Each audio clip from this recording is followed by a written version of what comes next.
Assalamualaikum, kembali lagi dengan Schoolers Mate, teman belajar kamu.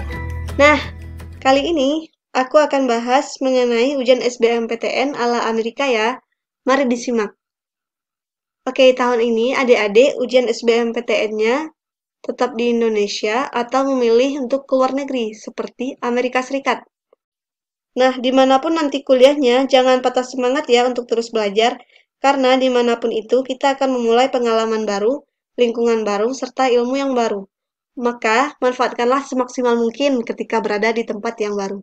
Seperti perkataan Imam Syafi'i rahimahullah, jika kamu tidak sanggup menahan lelahnya belajar, maka kamu harus sanggup menahan perihnya kebodohan. Maka, untuk sukses di dunia dan di akhirat, kita perlu berletih-letih untuk mengejar ilmu. Oke, sekian pembuka kali ini. Selanjutnya kita masuk ke inti. Yang pertama akan dibahas mengenai tentang sekilas SAT atau SAT dan ACT. Yang kedua yaitu sekilas tentang materi ujian SAT. Selanjutnya yaitu sekilas materi ujian ACT. Dan yang terakhir yaitu pilih mana tes SAT atau ACT. Oke, kita masuk ke overview apa itu SAT, apa itu ACT. Oke, aku pronounce-nya Indonesia ya. SAT adalah Scholastic Aptitude Test, yaitu tes standar untuk masuk ke perguruan tinggi di Amerika Serikat. Kalau di Indonesia itu setara dengan SBMPTN. Nah, selain skor SAT dibutuhkan juga nilai rapor dan juga mungkin kegiatan ekstrakurikuler yang diikuti selama di SMA. Selanjutnya yaitu materi ujian di SAT itu yang terdiri dari materi bahasa Inggris, yaitu reading dan language test berupa grammar. Soalnya ada 65 soal untuk reading, 35 soal untuk grammar.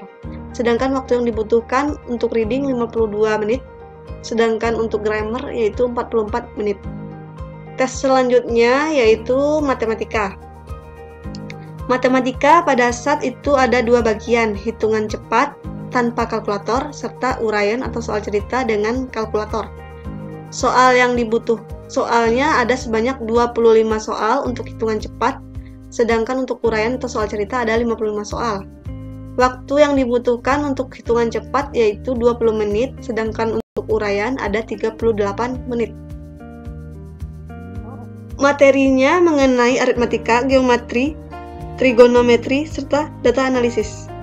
Selanjutnya ini adalah opsional, yaitu esai dalam writing. Waktunya maksimal 50 menit. Sedangkan untuk IPA atau Science itu tidak diujiankan pada tes SAT.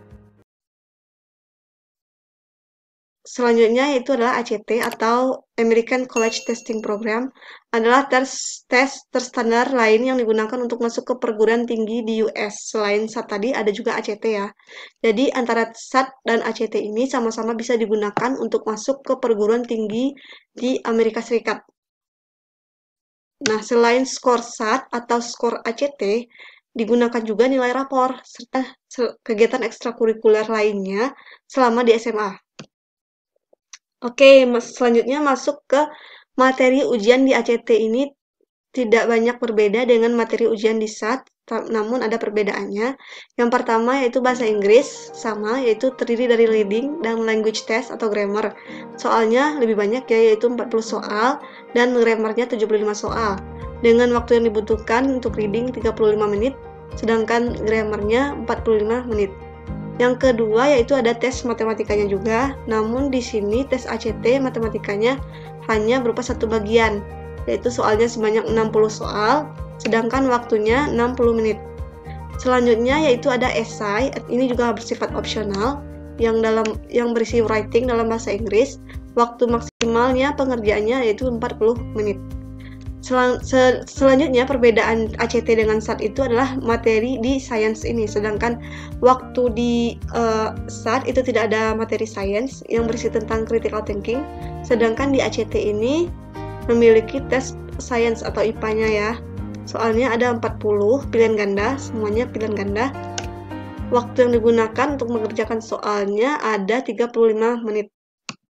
Oke. Setelah kita tahu sekilas mengenai SAT dan ACT, jadi seorang siswa untuk kuliah di Amerika lebih baik memilih SAT atau dia memilih ACT. Oke, sebelum memutuskan itu, kita akan bahas sedikit dulu perbedaan SAT dan ACT. Yang pertama itu adalah total pertanyaan. Total pertanyaan pada soal SAT ada 154. Sedangkan total soal di ACT itu ada 215 soal. Nah, di sini terlihat soal ACT itu lebih banyak daripada soal SAT. Nah, bagaimana dengan waktunya? Waktu menjawab soalnya, tes SAT itu adalah 3 jam ditambah dengan 50 menit untuk esai. Sedangkan untuk ACT, 2 jam 55 menit ditambah dengan 40 menit untuk esai. Jadi terlihat juga di sini bahwa tes SAT waktu soalnya lebih sedikit, waktunya juga lebih banyak. Tapi tidak tahu ya bagaimana tingkat kesulitan antara soal ACT dan SAT. Nanti kita akan lihat lebih lanjut. Range skornya untuk SAT itu 400 sampai 1600, sedangkan untuk tes ACT range skornya yaitu antara 1 sampai 36. Oke, jadi untuk pengerjaan satu soal ACT kita membutuhkan waktu sekitar 49 detik. Sedangkan untuk satu soal SAT kita mempunyai waktu 70 detik. Nah, di sini terlihat bahwa soal SAT memiliki waktu yang lebih banyak untuk siswa berpikir.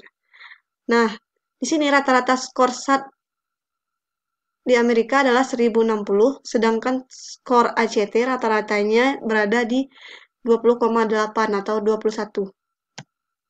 Nah, dalam segi waktu, soal matematika SAT ini juga mempunyai waktu yang lebih banyak daripada soal ACT.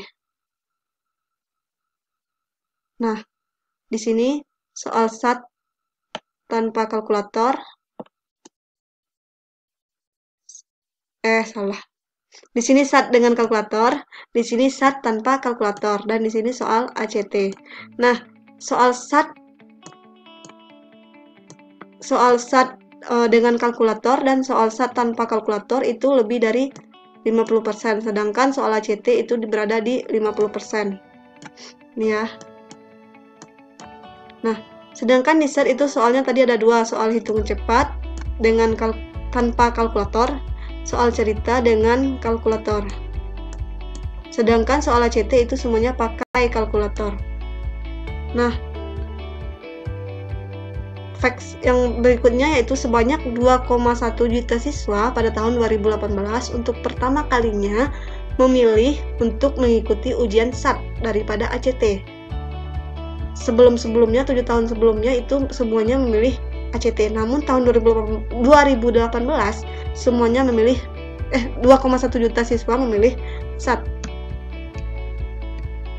Nah, selanjutnya dari Princeton Review, terdapat kesalahan-kesalahan siswa dalam menjawab soal sehingga poin-poin skornya berkurang. Yang pertama itu siswa sering tidak memakai cara yang lebih efektif untuk menjawab soal, karena soalnya ini kalau SAT tadi sekitar 70 detik, sedangkan ACT tadi sekitar 49 detik. Jadi mungkin cara yang dipakai terlalu lama sehingga menjawab soal tidak cepat dalam menjawab soal, sehingga mungkin soalnya tidak dapat dikerjakan atau asal-asalan menjawabnya. Yang kedua yaitu tidak mengerti maksud soal. Tidak mengerti maksud soal mungkin di kendala bahasa ya, karena tidak semua orang berbahasa native-nya itu Inggris atau Amerika, British.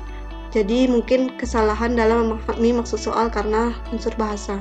Yang ketiga yaitu waktu yang dibuang-buang untuk mengingat semua hal. Jadi tidak semua hal itu harus diingat dalam ujian. Apalagi ujian matematika itu tidak boleh semuanya dihafal. Waktu di ujian SAT itu juga diselipkan beberapa rumus seperti rumus volume, luas, bangunan datar. Sepertinya tidak harus semuanya dihafal, yang penting-penting saja. Yang terutama kuncinya yaitu harus sering latihan soal. Sudah banyak soal-soal yang ada di internet sebenarnya untuk tes SAT dan ACT ini. Nah, jadi kita harusnya memilih SAT atau ACT. Nah, solusinya yaitu kita harusnya siswa itu mencoba untuk pertama kalinya tes SAT atau ACT. Nah, dari situ bisa diketahui kemampuan yang dimiliki siswa tersebut apakah lebih berat ke ACT atau lebih berat ke SAT. Jadi, kita sendiri yang dapat mengukur kemampuan kita kan. Jadi, setelah diketahui kemampuannya lebih condong ke arah yang mana, SAT atau ACT, jadi bisa fokus ke salah satu tes tersebut tanpa harus mengikuti kedua-dua tes, seperti itu. Jadi, karena bisa fokus, jadi bisa banyak latihan soal di tes tersebut. Apakah di SAT, apakah di ACT. Kedua-duanya memiliki peluang yang sama untuk bisa lolos masuk ke perguruan tinggi di Amerika Serikat. Nah, sekian dulu video kali ini, semoga bermanfaat. Jangan lupa di-subscribe dan juga di-share ke teman-teman yang mungkin membutuhkan untuk referensi kuliah ke luar negeri, khususnya ke Amerika Serikat. Itu bagaimana aja prosesnya atau ujiannya nanti seperti apa. Selanjutnya mungkin kita akan mencoba bahas soal-soal ujian SAT seperti apa di video selanjutnya. Oke, jangan lupa share, subscribe, like, dan komen ya. Sampai jumpa di next video. Link-link tentang SAT dan ACT aku taruh di deskripsi. Terima kasih untuk waktunya. Jangan lupa di-share ya. Jika ada pertanyaan, silahkan email ke berikut ini, studimanex@gmail.com. Dan juga presentasi ini memakai template dari Slide School dan juga image dari FreePic. Terima kasih atas waktunya. Assalamualaikum warahmatullahi wabarakatuh.